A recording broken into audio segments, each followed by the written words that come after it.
This presentation on notable Madison residents is brought to you by the Madison Historical Society. Our first notable residents are really the members of the same family, the Kimball family.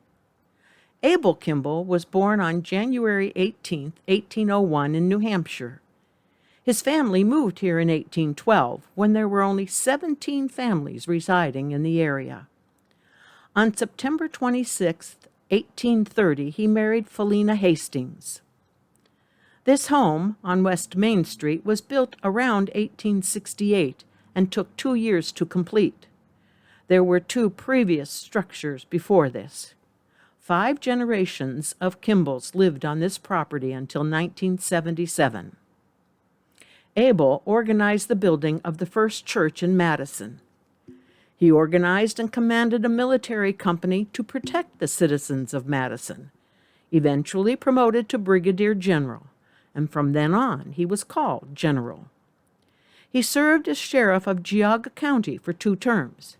Keep in mind, Madison was in Geauga County at that time. He represented Lake County for 3 terms in the Ohio legislature. He organized and incorporated the Cleveland, Painesville, Ashtabula interurban. He was a township trustee, a real estate appraiser, and justice of the peace. A previous injury confined him to a wheelchair in his later years. He lived here for 68 years. He died on July 24, 1880. Philina died in 1887. Abel's brother Addison Kimball was born in 1806. He decided at a young age to become a carpenter and built many homes that can still be seen in Madison due to the quality of his workmanship. This was the home he built for he and his wife, Samantha Webster. They had no children. This is an example also of a home built by Addison. Also this one. He died in 1893. Lemuel Kimball was the son of Abel. He was born on January 20th, 1833. He married Caroline Nash on October 18th, 1866.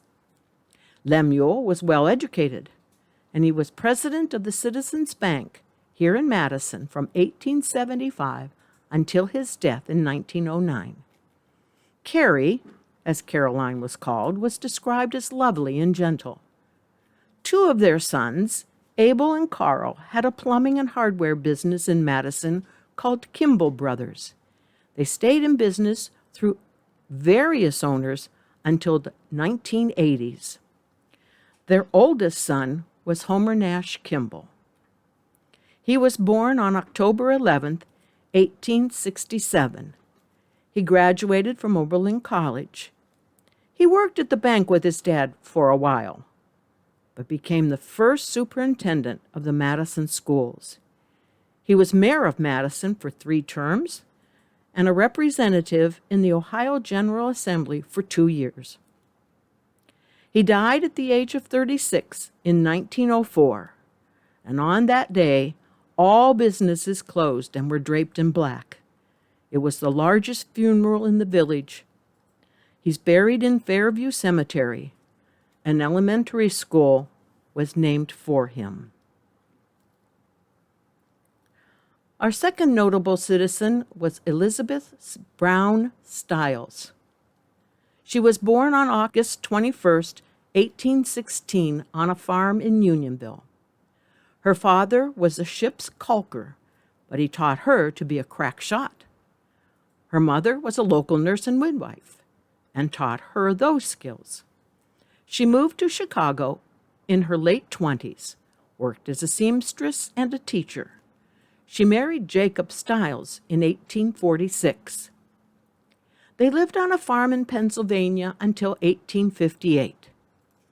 In 1859, they moved to Shawneetown, Kansas, before it was admitted to the Union as a free state. They built a home big enough to accommodate the 3 children of Elizabeth's dead sister. Elizabeth was too outspoken about her pro-Union views. Jacob Stiles was murdered one day at the farm gate by Quantrill's raiders, who were dressed as Union soldiers and surprised him. Elizabeth was chased back into the house and bravely confronted Quantrill himself, who spared her life. She took refuge in a nearby fort. While there, she impressed General James Lane with her nursing skills and courage under fire. He recommended her to President Lincoln to be commissioned as an Army nurse. Her main objective was to gather rebel information and avenge her husband's murder. As a woman, she had more freedom to move around without raising suspicion. She left 2 of the children in Washington, D.C., and took the eldest, Clara, and entered detective service. Disguised as an old woman looking for her granddaughter's father, she worked as a nurse in Confederate hospitals. One time, she crawled through a pig pen and spent the night under the floorboards of a building to listen to what was happening in a meeting of Confederate officers.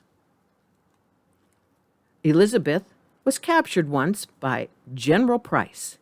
He put her through a tough examination, but when he was through, she was given a meal, her clothes were cleaned, she was given a fresh horse, and equipped with a good pistol.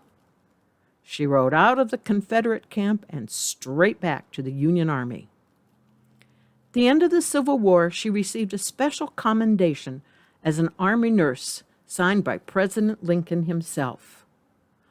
On October 21, 1895, she was admitted to the Women's Relief Corps home here on Middle Ridge Road. She died on July 18, 1898, with the presidential commendation found in her dress pocket. She is buried in Middle Ridge Cemetery. Our most famous notable resident is Frederick Burr Oper. He was born on January 2nd, 1857. His parents were Louis and Aurelia Burr Oper.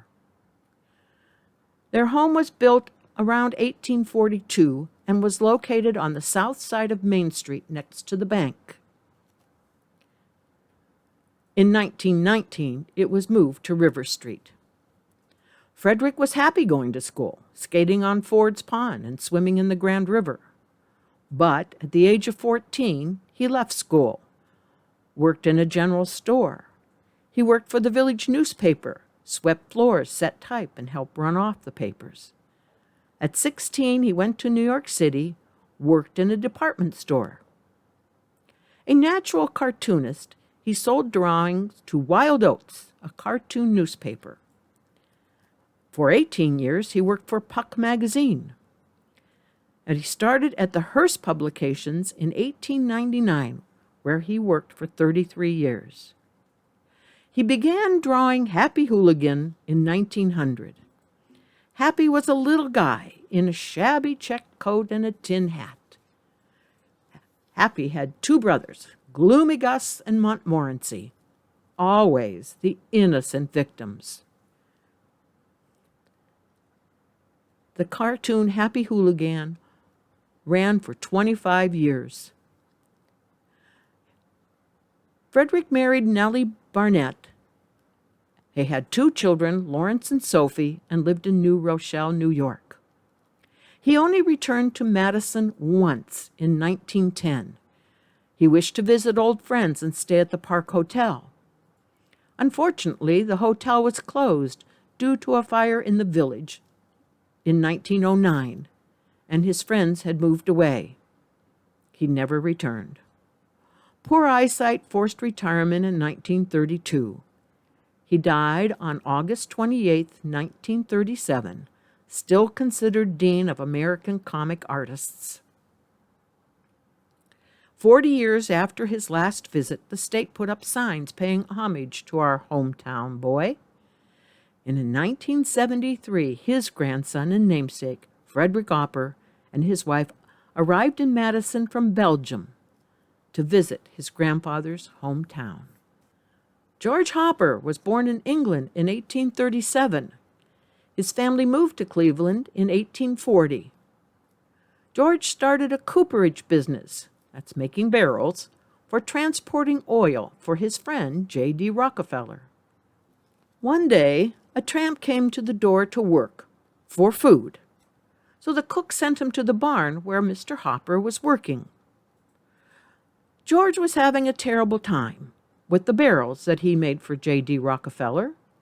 He told the tramp that the barrels were made of good white oak, well cured, the staves dried and curved. He had used various forms of caulking, but the barrels still leaked. J.D. Rockefeller was not happy because that meant he was losing money. Tramp took out a piece of paper and pencil and wrote steadily. He told Harper to try his formula, and the tramp left. The next day, Hopper tried the formula, and it worked. It was so successful that George kept the source of his formula a secret for a while, but informed the cook to feed every tramp that stopped in the hopes of rewarding his benefactor. The tramp never returned. The formula increased the wealth of J.D. Rockefeller as well as George Hopper. Eventually, George became an official of the Standard Oil Company and moved to New York City. But he spent his summers in Unionville, at his summer home he called Elmwood. The home and property stretched north to the lake and west on Middle Ridge Road towards Arcola Road. It had its own race course for his horses, a golf course, a private railroad depot for guests to arrive from Cleveland. There was a summer cottage at the foot of County Line Road called Driftwood. He also built homes for his daughters. This was a summer home for one daughter called Broadfield, and this was another summer home for a daughter called Linsell. George Hopper died in 1898. Frances Sensen Fuller was born on January 27, 1860, on Main Street. Her father was described as cultured, her mother deeply religious. Her grandfather, Horace Sensen, lived with the family and had a strong influence on Frances. He was an abolitionist and an advocate for prohibition. She attended Oberlin College. She was a teacher at the Geauga Seminary. That's equivalent to a high school today. At 52, she married widower William Fuller. Martha Van Dyke, her stepdaughter, described her as a lovely person, reserved, and a tremendous worker. Frances became involved with the Ohio Women's Christian Temperance Union organization. The group sought reform, not just with prohibition, but in prisons and in revision of labor laws. She served as its secretary, vice president, treasurer, and its president from 1907 through 1912. She worked for the organization as a national lecturer and organizer. This was their home on West Main Street. She died on September 26, 1934, and is buried in Fairview Cemetery next to her husband. Our last notable residents are also members of the same family, the Beam family. Walter Beam was born March 28, 1881, on Sidley Road in Thompson, to Lewis and Alice Beam. He went to elementary school in Thompson and Harvey High School in Painesville. He graduated from Oberlin College with a business degree and started a music and furniture business in Madison with his friend Charles Bates. He married Alta on October 20th, 1904. In 1906, he received his embalmer's license and began his funeral business. At that time, he and Alta had to go into the homes to prepare the deceased for burial. They had 2 teams of horses, one white and one black, used to also deliver furniture, pull the fire engines, and as an ambulance. In 1908, they had twin boys, Alton and Elton. In 1916, they adopted twin girls, but both died in the influenza epidemic in 1918. In 1920, their son Wilford was born. From 1924 to 1925, he was mayor of Madison, instrumental in the installation of water and sewer lines in the village. He died in 1951. Alta died in 1968. Wilford joined his father in business in 1940. He married Betty in 1941. Unfortunately, Wilford died in 1950, but Betty continued managing the business. Their 2 sons, Michael and Tim, join in the running of the business. Ford Beam, another family member, joined the business in 1991 and managed the Geneva business along with his sister Valerie. Ford's son Trevor became a licensed funeral director in 2000 and purchased the business in 2010. We hope you enjoyed this presentation on the notable Madison residents. The Madison Historical Society is located at 126 West Main Street and is open on Wednesdays and Thursdays from 11 to 4. Please stop in and see us and see our displays on the history of Madison. Thank you very much.